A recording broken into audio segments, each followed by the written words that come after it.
I'm Danielle Michaud in High Park.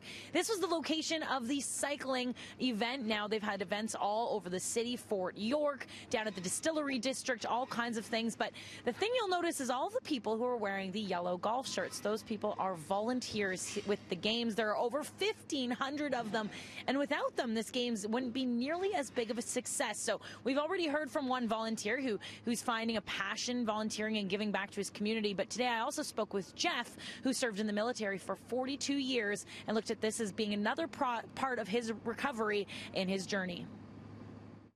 Why did I get involved? I was a soldier for 42 years, been retired for a little while, decided that this would be a good opportunity to come back. I'm on a journey of my own, and there's no greater inspiration than watching these people who've come from some serious injuries, and they're doing some pretty amazing things. So it's an inspiration for me, and I thought, good time to come here and do some work. No kidding. And with all of that, you have a different type of background than some of the volunteers here, and that must, this must mean a lot to be able to give back in another way. It does. It's given back to my community as long as I've served, and it's really good to be here and to meet more people.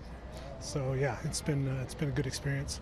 Now, Prince Harry spoke yesterday at the CN Tower and talked about how important and crucial volunteers are to an event like this. How did that make you feel, his involvement in the games? Well, I think right from the start, from going back to 2014 when he launched these games, to me it had a huge impact on it. Something that is needed, and it works out well for soldiers. Even, yes, there's a chosen group here, but nobody's forgotten. What I found in his message and all the messages, even in the opening ceremonies, nobody is forgotten.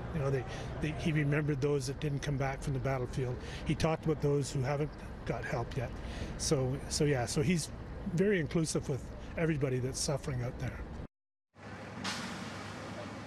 Now, I swear this was a flurry of activity, cycling activity earlier today, and now, just as quickly as it was happening, it's being taken down, hence all the noise behind me. But they're clearing out High Park so everyone can come back out here and enjoy the beauty of it and do some cycling themselves. There's some more volunteers, so it's been so great to hear the volunteers' story. And coming up, I chat with two who had a bit of a brush with royalty. You'll want to hear that later in sports.